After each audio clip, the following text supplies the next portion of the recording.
Hello, I'm JR, and I have with me as co-host Josie Brock from the state of Arizona, and I am a student at the Chicago School majoring in a BA in Criminology with a specialization in forensic psychology. And today we're chatting about genetic genealogy and how that is used to solve decades-old criminal cases and to exonerate wrongfully convicted individuals. Genetic genealogy creates family history profiles, biological relationships between or among individuals by using DNA test results in collaboration with traditional genealogical methods. By using genealogical DNA testing, genetic genealogy can determine the levels and types of biological relationships between or among all different individuals. We have with us today a leading expert in this field. Dr. Angela Williamson is the supervisor of the forensic unit at the U.S. Department of the Justice Office of Justice Programs, Bureau of Justice Assistance, the BJA, and liaison with the FBI, the Federal Bureau of Investigation's Violent Crime Apprehensive Program. Dr. Williamson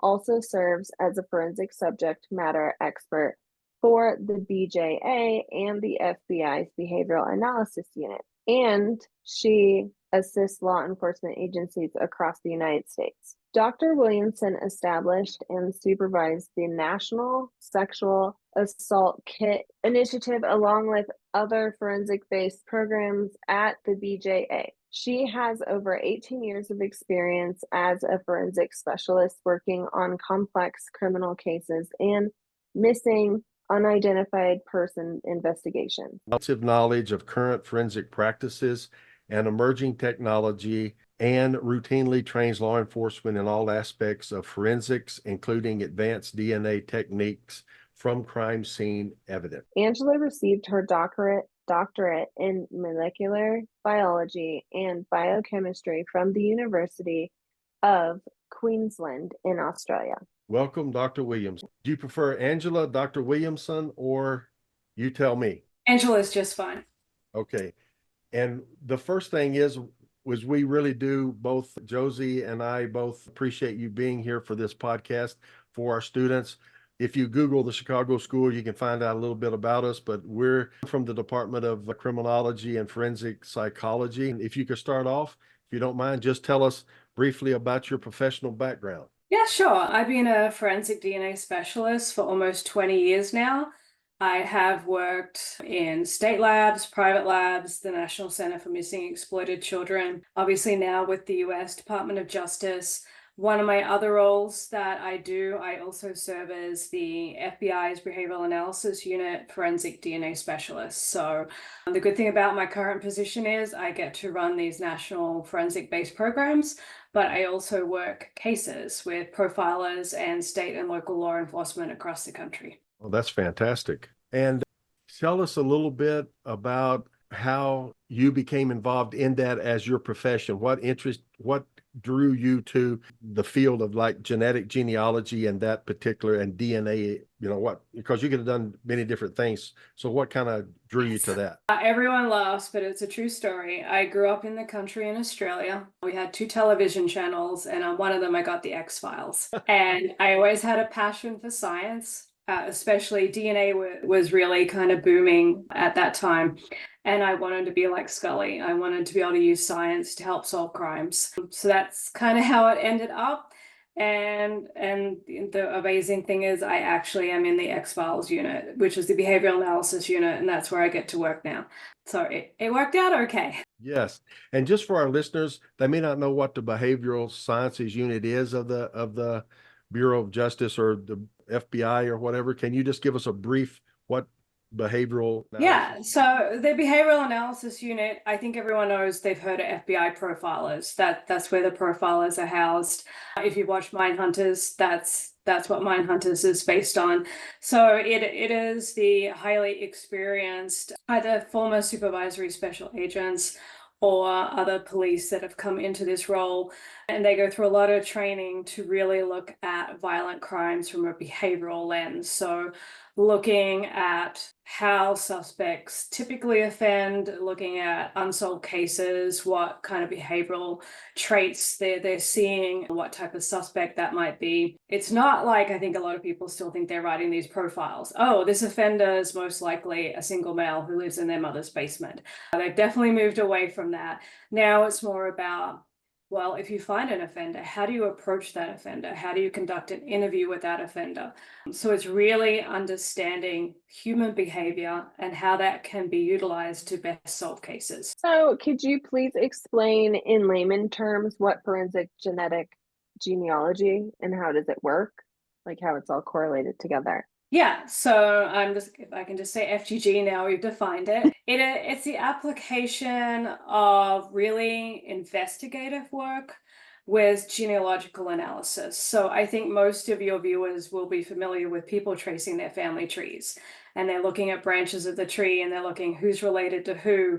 And that's really where this started. It started with the genealogists who were using DNA through, again, everyone knows about Ancestry and 23, and people using their DNA to find long lost family members or to figure out where they truly came from, what their heritage is. So likewise, you can, if you're an adopted person, sometimes you can use this methodology to figure out who your biological family is. And so one day somebody had the idea, well, if we have unknown DNA from a suspect, or if we have a Jane or John Doe, we could use the same methods to figure out who they are. And that the Jane Doe and John Doe aspect is how I originally got involved when I was at the National Center for Missing and Exploited Children. We had almost 700 deceased children, mostly homicide victims who had no name. And we actually worked the first FGG case in this country. It was a living Jane Doe. She had been abducted as a small child. Thankfully, the offender did not kill her. He abandoned her when she was quite little, and she never knew who she was.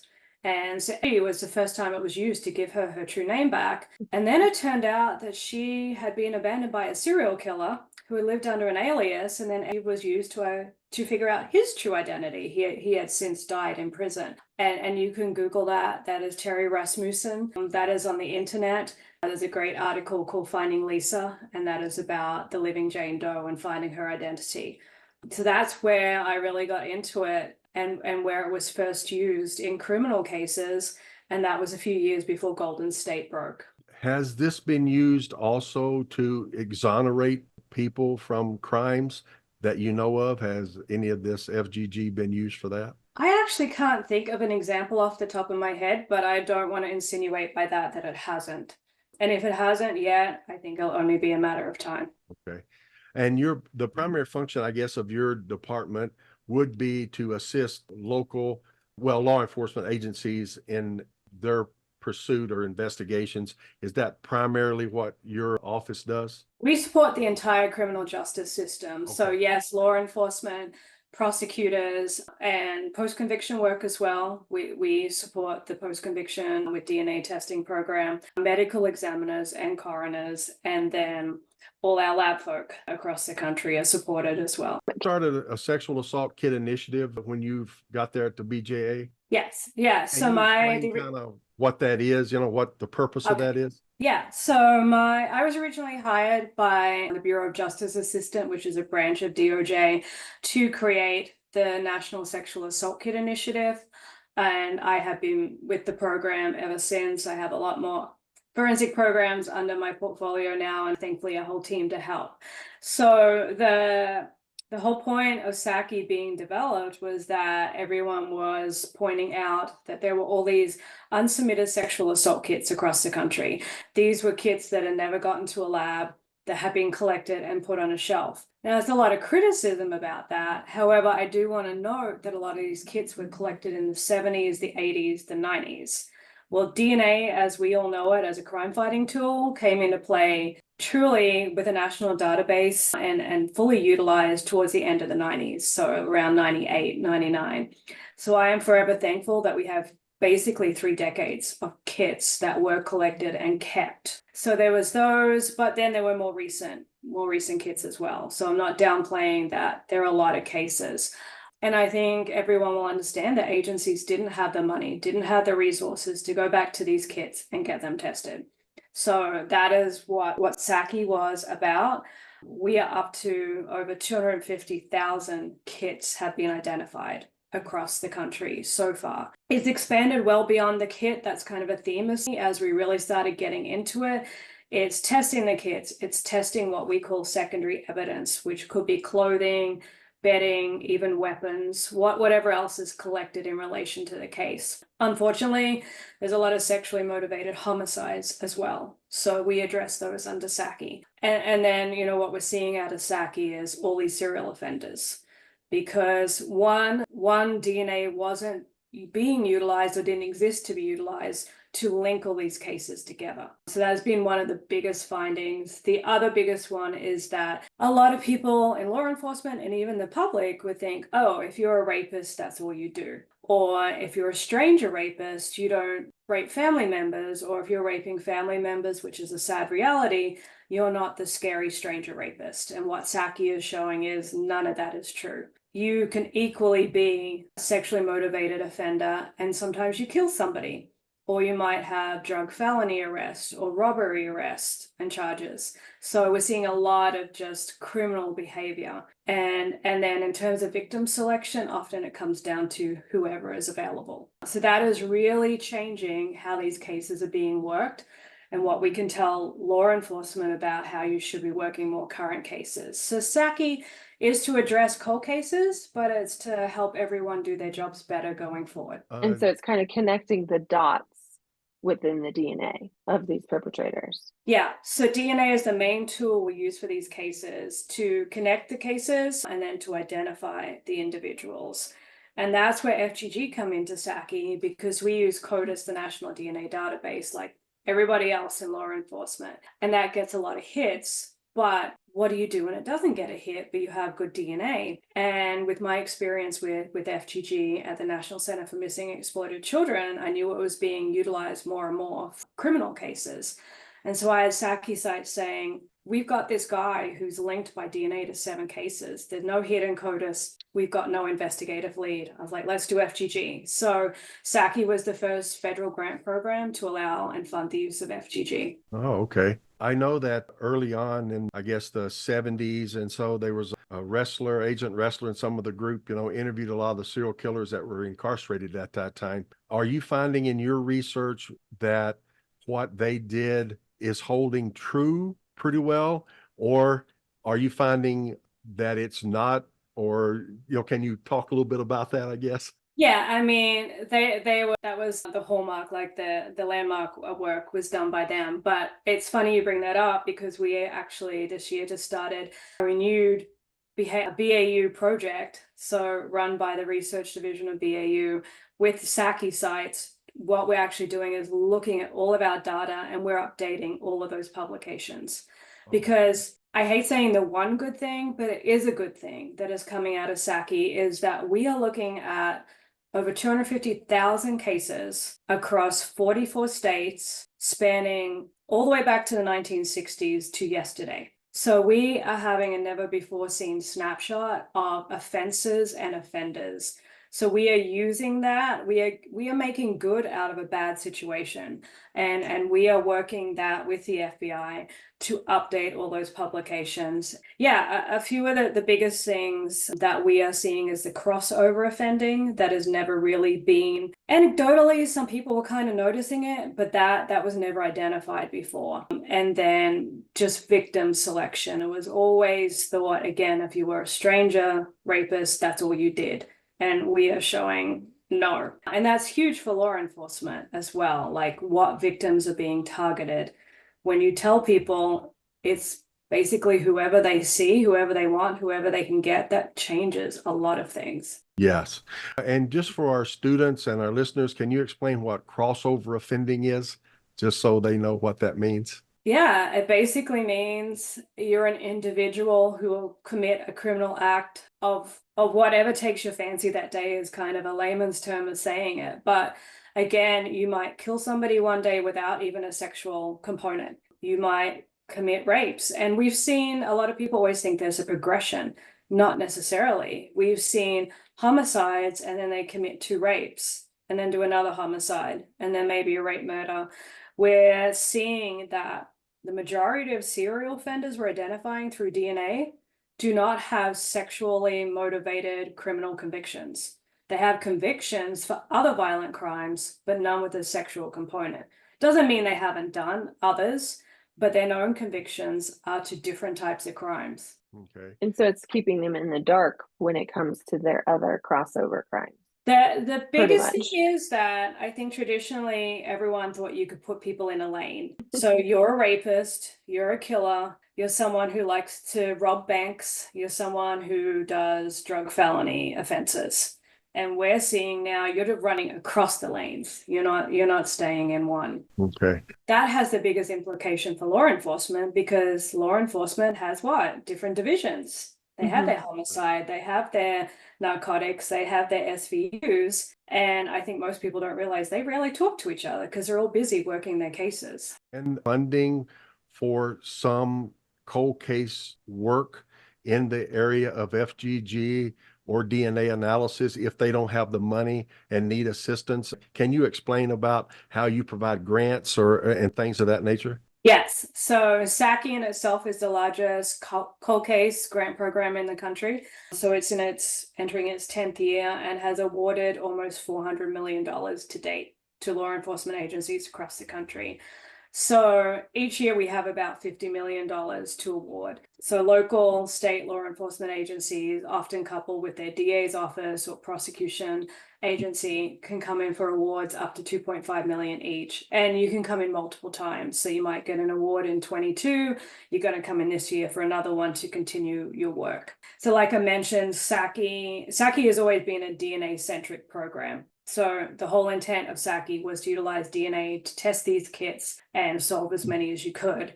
When we identified that FGG was becoming more widely used, again, SAKI was the first program to allow the use of FGG. And to date, SAKI has funded over 300 cases, which the audience might be like, that doesn't seem like a lot. But over the last 5 years in America, since it's really been widely utilized, it's only about 600. So when all up, SAKI's funded about half of the FGG cases done in this country to date. And you may have earlier said what the acronym was. Say it, SAKI or? Yeah, it's the National Sexual Assault Kit Initiative. Okay, that's what, okay. I wanted to make sure. Yeah. Now, and how does a police department, just again, probably briefly, do they have, there's a certain paperwork, or how do they apply for the grants, I guess? How does that work? Yes, so each year we put out what is called a solicitation. So we are soliciting applications. I'm not going to lie, it's now about 60 pages long, but it's very detailed because we have different purpose areas under SAKI as well. So you think about the needs in your jurisdiction, and then you can choose what purpose area you apply for funding under to best suit your needs. So maybe you're an agency that has tested all your kits and you really need help with FGG investigation and prosecution, then you would come in under that purpose area. There's a long laundry list of things you need to provide. So you basically have to outline what your needs, how you're going to address them. You have to come up with a budget, a timeline, list who your key players will be. The biggest thing about SAKI is this is really hard work. You cannot just come in as a police officer and say, yeah, give us money, we got this. No, you have to prove that you have a multidisciplinary team, that you have your prosecutor on board, you have your lab staff, you have your victim advocate, which is key to SAKI. We want to make sure that the victims are getting support. Often they're getting a call or a knock on their door 3 decades after they were assaulted. So we have to have a victim advocate there to help them. Crime analyst, anything you can think of that's part of the whole process needs to be part of the SAKI team. So people usually have 6 to 8 weeks to prepare the application, and then they submit a packet of documents, and then that's reviewed by specialists in the field across the country. They're called our peer reviewers. So it's a peer process where they score the applications, and then we review the final results and then make funding decisions. Where is it going in the future for law enforcement, and how is the FGG going to help? I mean, it obviously is helping with finding offenders, and especially things from the 60s and 70s and the 80s that weren't dealt with, and I feel it's very important. Cold cases are extremely important, but the problem is that there could be one offender, like you were saying, that did 2 rapes, homicide, then got caught stealing something, but they didn't even talk to the other units in these decades, and then they didn't connect it together. And so how is this going to help later in the future? Yeah.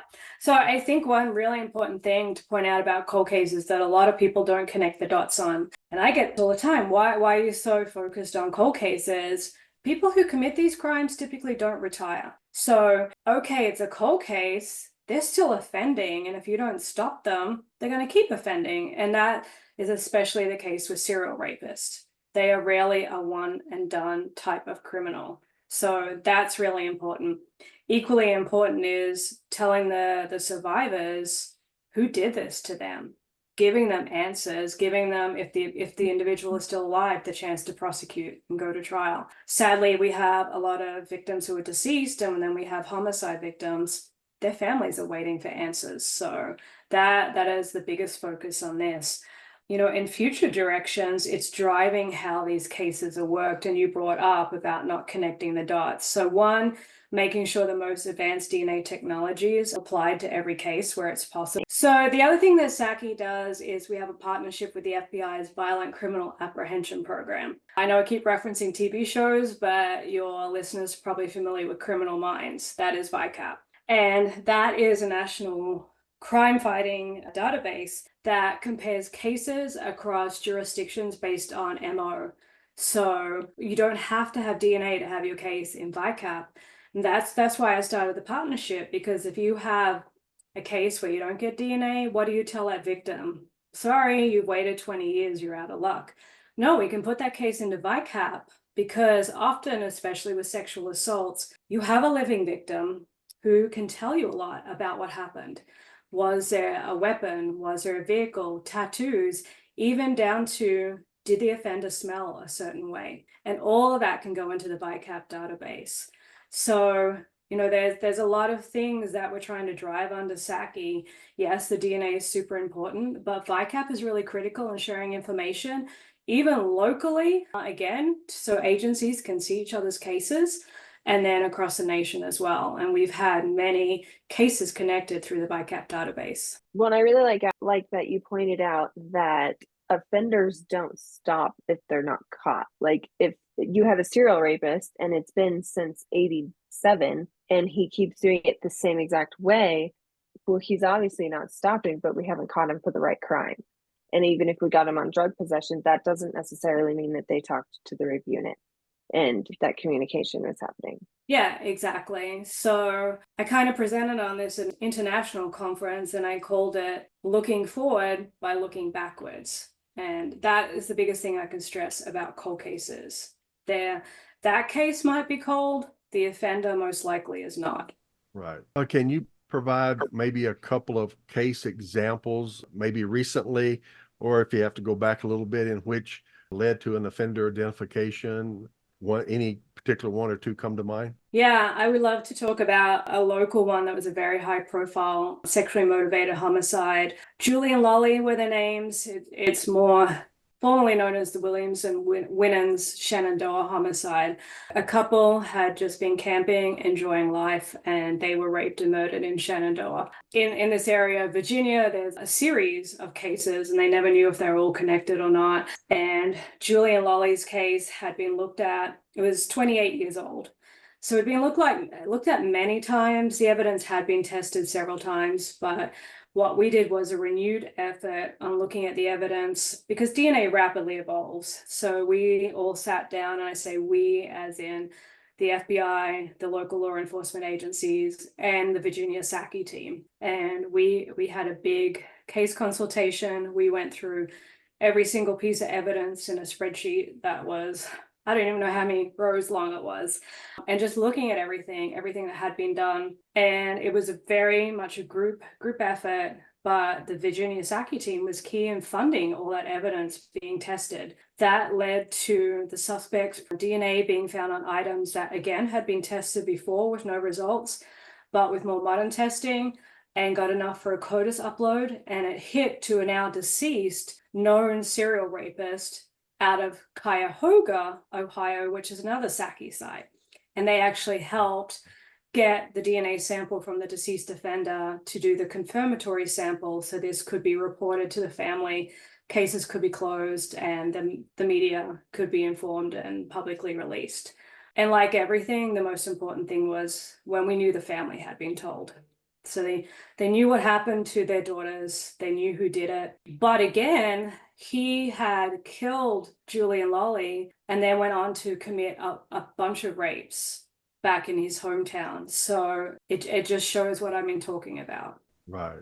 There was also in your biography I read, can you talk just very briefly about the work on one of the serial killers that haven't been caught yet, and that's the Zodiac? So it's funny. I don't want to diminish the loss of life in the Zodiac case. Everyone gets really obsessed with it. I think because of the cryptic, the notes and the code and all that. At the end of the day, it was a handful of victims. What kind of frustrates me in this field is you have offenders who target a lot more victims and they don't get nearly as much attention. I feel like the Zodiac has been very much promoted through the media. It's just one of those cases, yes, that there's a lot of interest in it. There's a lot of interest in the victims, which again, it would be wonderful to solve. I tend to more focus, I think on highlighting the offenders who target marginalized victims, because they're the ones that truly have way more victims. I was part of the Samuel Little investigative team. He's the most prolific serial killer in the country who killed 93 women, and hardly anyone even knows who he is because of who his victims were. Right. So I think I really pushed to champion victims regardless of their disposition in life, because that's how these truly prolific serial offenders get away with it. Change things out of SAKI, especially since we're saying, okay, they're targeting sex workers, which are difficult cases to work, especially with DNA. That there could be a lot of people there for innocent reasons, but they're equally likely to target, I will say, a victim that society cares more about. Mm-hmm. And that is the message we're getting to. Stop looking at the victims, focus more on the people doing this. Every victim is a victim. I don't care what they do for a living. If they have substance abuse, we should be helping them. So I'm hopeful that we can really show those trends and get more buy-in for these cases. And I know that in the indigenous population in the country, there's a lot of missing, exploited children, and it seems to be, if you trust the statistics, seems to be a little higher in those areas than normal in normal communities. Does the Bureau of Indian Affairs, or as far as getting grants to do from your unit or is there any way that those folks in those communities can obtain these grants as well? Does it have to go through, because I think there's some bureaucracy there of it being handled by a federal agency. They are, when it comes to Bureau of Indian Affairs, do they have to submit the request to you instead of one of the small departments out in Navajo Nation at Sweetwater or something like that? I mean, or do you know how that exactly would work if they needed help like that? Yes, because it has been part of my job to get them as much help as we can. Oh, okay. So there's kind of two parts to that question. One, yes, a lot of them are federally recognized tribes. So any DNA testing, any help, that goes through the FBI. So that's okay. How that's handled, and that remains the same. The other ones, there's two ways they get help under SAKI. We have a lot of statewide sites. So we have, I think we're up to 33 statewide SAKI sites, which means the main agency, criminal agency in that state, will give SAKI funds, will utilize SAKI funds to help any agency, any jurisdiction in the entire state. So you have many of those that have tribal areas. So they are helped, because what I have said time and time again, tribal agencies do not have the staff or the time to apply for a grant. Those who do can come in under SAKI Purpose Area 2. It's a mini SAKI. I made it a little easier to apply, less strings attached, less requirements, so that small rural and tribal agencies who do have the ability can come in for their own funding under that. I will say, though, to date, most of the tribal are incorporated under the statewide sites, and that's how they're getting their help. Okay. Yeah. It's not easy. We have tried, and we continue to try to do as much outreach as we can. Thank you. Josie, you got a question there? Well, are there any internships that your department offers for students, and how would they need to apply, and what would they need to, like what prerequisites would they need to apply? Yes, it is done at a much higher level than myself. First up, they need to stop by the DOJ's Office of Justice Programs website, and there's a whole page dedicated to student development, internships. I just checked yesterday. They do still say if when the internship's available, they go on USA Jobs. I believe that anyone who's interested can sign up for alerts. One other thing that I would just like to ask Angela, when you learned that your assistance or grant money or whatever has solved cases and the family has been notified and they got resolution, just, I know this is a touchy-feely question, but how does that make you feel as someone who is kind of in charge of this program? I mean, that is why I spent the last 20 years in this arena. It's about being the voice for victims who had theirs stolen. It's about representing the families left behind. It's about helping the survivors who are living with this day in, day out. So I think my leadership's probably getting sick of me sending them every time there's an arrest or a success story in the news, I send it to them. But that's the whole point, especially with, I think, a lot of these cold cases in FGG. These are individuals who are often one and done. They did something horrendous, kind of think they got away with it, and then someone knocks on their door. I love that we can support this. I will say through my role with the FBI's BAU, I work a lot of cases, and nearly every time I'm on a case consultation, I map out a DNA plan for the agency, and I'm like, but I'm going to tell you how we're going to pay for it. And I just hear this sigh of relief, because usually I can get it covered under a SAKI grant. SAKI is a luxury. It's a luxury of getting these cases solved. I don't think your audience probably realizes that sometimes agencies don't even have $5,000 to do it. And the fact that we can support it under SAKI, I will tell you that if we didn't have SAKI, none of these cases, well, a good proportion of them would never be touched, because there's no resources. We constantly see how underfunded police are. State labs, chronically backlogged. These grant programs are truly a blessing and a luxury. And yeah, it's amazing. But every day, we get cases solved every day because of SAKI. Well, I think that's great. I think that's a wonderful program. I hope that it continues to be funded and even increases in funding and for research and everything, because I think it's a wonderful, great program. And I'm glad you could come on to talk about it and educate our student population, our listeners, on what it's all about, you know. Josie, any other questions you have? We're getting close to that 45 minutes for Angela. I don't have any questions, but I think it's really impressive that you have created this SAKI program and been part of it. And I didn't know about it until I met you. So that's good to know. Along with, you know, it is really important to think about all of the victims and what they've been living with. I mean, if you've been living with that for 20 years and then you finally get somebody come to your door and say, hey, we found this guy or person, like that gives them closure, and especially for families of homicides and stuff like that. And I think that's really awesome. And cold cases are extremely important. And I feel like they're kind of swept under the rug sometimes, but everybody's important. So yeah, I think you just said something that I think that your listeners would like to know is like most police agencies cannot afford a cold case division. That's what SAKI funds. So it's doing all the testing and everything, but it's actually funding a fully functional cold case unit in all the agencies who get a grant, because it pays for the investigator's salary, crime analyst. It pays for plane trips to fly across the country and interview a witness or a survivor who's moved away. It costs a lot of money. The DNA portion is really about 10% of the work and the cost. The rest comes after that. So that's why SAKI funds the DNA, but says you have to have enough money to do all the rest. A lot of legwork.